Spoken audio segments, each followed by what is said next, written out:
Hi, I'm Tom and I'm here at AO at Home. Today we're going to be going through how to make amazing coffee on your coffee machine.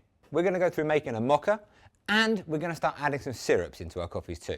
So the foundation of all of these drinks is the espresso. Now what we want is a good extraction. If your coffee is coming out really watery, wispy and a bit thin, then you need to grind finer. If you find it's coming out really slow, almost oily, you need to go coarser. I've currently got this machine set on grind number 3, which is on the finer end of its scale. When tamping the coffee, you want to ensure you get a good, even pressure across the bed of coffee. This helps for the pressure to build up behind it and extract all those lovely oils that make the espresso so delicious. On this machine here, we have a pressure gauge and we're aiming to be right in the middle. Some machines may have a shot timer instead.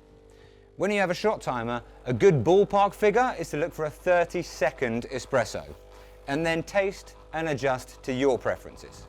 We're looking good here. We've got a lovely crema. Part of that is down to using nice and fresh coffee, and part of it is down to having our grind setting correct.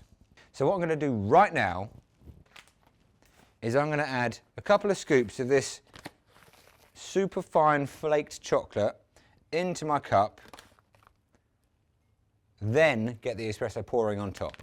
That way we've got the highest chance of these two things fully mixing together before we add our milk. Now because I've added something to this espresso which is going to be cooling it down a little bit, I'm going to make the milk that tiny bit hotter just to compensate for the drop in temperature on the espresso, and then swirling it round to make sure it's one nice uniform texture. Now that I've got the milk steamed and I've got the chocolate mixed into the espresso, we can add our milk. And again, if you're trying to aim to do some latte art, start high and bring it down low when you start nearing the top. Now, as this is a mocha, we're going to add some chocolate sprinkles to the top. And of course, this is where you would add any whipped cream, marshmallows, or any other toppings you might like. Let's give this one a try.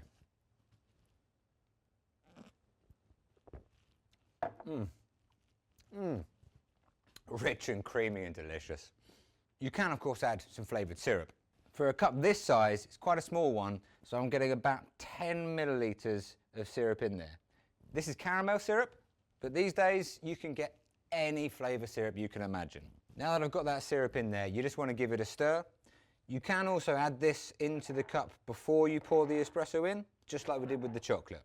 But the process would be the same for whether you're making a flat white, a latte, cappuccino, a mocha, even just a hot chocolate. Of course, you can add syrup.